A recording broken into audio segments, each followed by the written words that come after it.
Honorable Roosevelt Scarrett, Prime Minister of Dominica and Chairman of the Conference of Heads of Government of the Caribbean Community, His Excellency Brigadier David Granger, President of the Cooperative Republic of Guyana, and Mrs. Granger, Your Excellencies, Heads of State and Government of the Caribbean Community, other heads of delegation, President of the Caribbean Court of Justice, Sir Dance Byron, Chancellor of the Judiciary of Guyana, Speaker of the National Assembly, Leader of the Opposition, Secretary General of the Commonwealth, the Right Honorable Patricia Scotland, and other heads and representatives of regional and international organizations, members of the Diplomatic Corps, special invitees, members of the media. Mr. Chairman, allow me first to congratulate you on taking over the helm of our community for the next 6 months, and to thank the government of Guyana for the warm welcome and excellent arrangements made for my delegation here in Georgetown. It is indeed a singular honor and distinct pleasure for me to deliver my inaugural address to you on a day that commemorates the signing of the original Treaty of Chaguaramas on July 4th, 1973. The efforts which have been made to align our meetings on or around this date is further testimony to the collective acknowledgement of the importance of anchoring our deliberations within the context of our integration movement's historic evolution. I would like to take this opportunity on behalf of all the people of Trinidad and Tobago to express my deep appreciation to those who sent messages of sympathy and to the distinguished speakers before me who offered their condolences on the passing of Mr. Patrick Augustus Mervyn Manning, former Prime Minister of Trinidad and Tobago, who departed this life on Saturday, July 2nd, 2016. His passing represents a tremendous loss not only to the people of Trinidad and Tobago, but also to the community and the entire Caribbean region. It was under the stewardship of Mr. Manning that the implementation of initiatives such as the CARICOM Petroleum Stabilization Fund and the CARICOM Implementation Agency for the Crime and Security impacts were realized.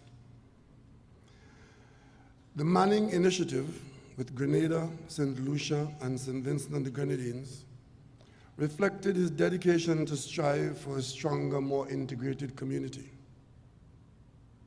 He was adamant on forging linkages with Latin America and supportive of the Time for Action blueprint that called for an association of the Caribbean states, which held its first summit in Port of Spain during Mr. Manning's tenure. Mr. Manning will be remembered as a visionary, a patriot, and a Caribbean man who was committed to excellence and to the Caribbean community. In this vein, I know that I will continue Mr. Manning's legacy. Colleague heads, even before I assumed office, cognizance was taken of the need to accord special priority to CARICOM. With this in mind, the official policy framework of my government carves out particular attention to enhancing my country's relationship with the community. The focus given to CARICOM also precipitated the change in nomenclature of the line ministry with responsibility for foreign policy from a Ministry of Foreign Affairs to a Ministry of Foreign and CARICOM Affairs. Furthermore, this week, the Cabinet agreed to reopen a High Commission in Barbados, which, when operational, together with our mission in Jamaica, will ensure that Trinidad and Tobago has bilateral accreditation to all Caribbean countries and an ambassador to CARICOM. In similar vein, we are extremely gratified to know that another vital CARICOM partner will establish a High Commission in Port of Spain, hopefully in a not too distant future. Distinguished colleagues, ladies and gentlemen, our community can list significant achievements, both as a regional grouping and as constituent countries. As member states, we have customarily come to the aid of those facing distress. In the wake of Tropical Storm Erica, and an all too common example of the vulnerability of our small island states to natural disasters, the convening of this meeting in Guyana is a clear example of the spirit of generosity which permeates our Caribbean family. In our early history, we, the Caribbean community, were united against apartheid in South Africa.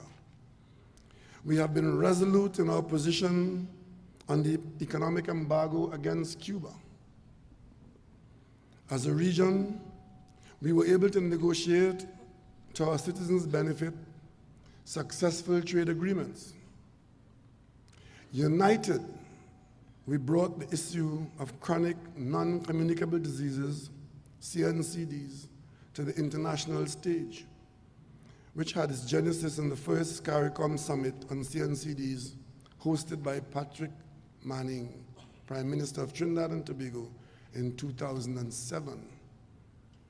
Next year, 2017, will mark the 10th anniversary of the Bouterse Summit Declaration, known as Uniting to Stop the Epidemic of Chronic Non-Communicable Diseases, a platform for which the international community recognizes CARICOM leadership.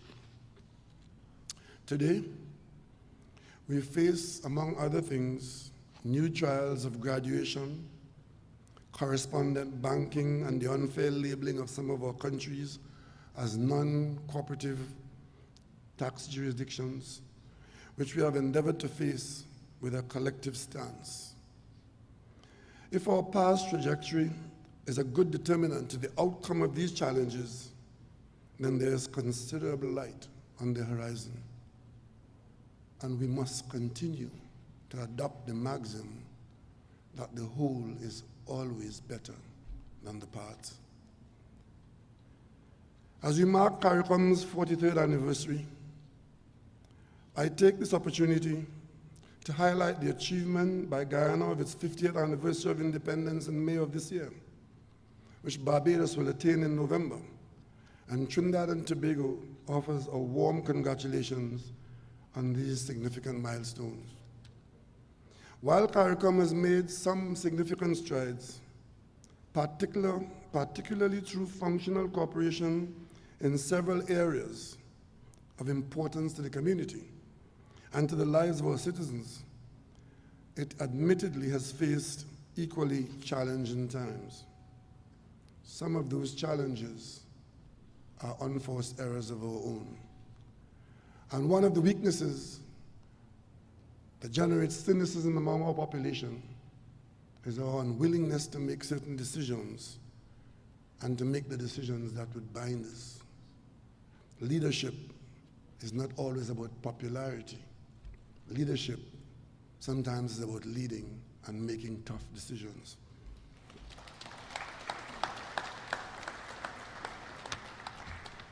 We must take ownership of the opportunities and challenges facing our grouping and view them as critical matters to be addressed by the community as a whole.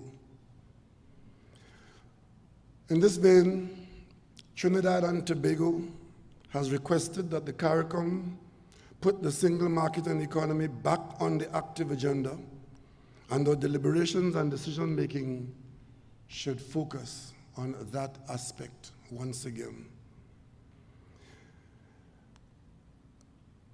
We have seen nothing in Europe from which we can take solace or any example. As I conclude, permit me to express a few reflections on the area of regional security. As lead head for crime and security in CARICOM, I wish to give the assurance that under my stewardship, the government of Trinidad and Tobago intends to take an active role in all matters pertaining to regional security. The sustainable development of our community depends on us, The safety and security of our citizens is the foundation of our collective future welfare and prosperity. Too much of our economy, too much of our well-being, too much of our progress and our quality of life depends on security for us to not be focused on the peace and comfort of our people. Mr. Chairman, fellow heads, distinguished ladies and gentlemen, I thank you for your attention.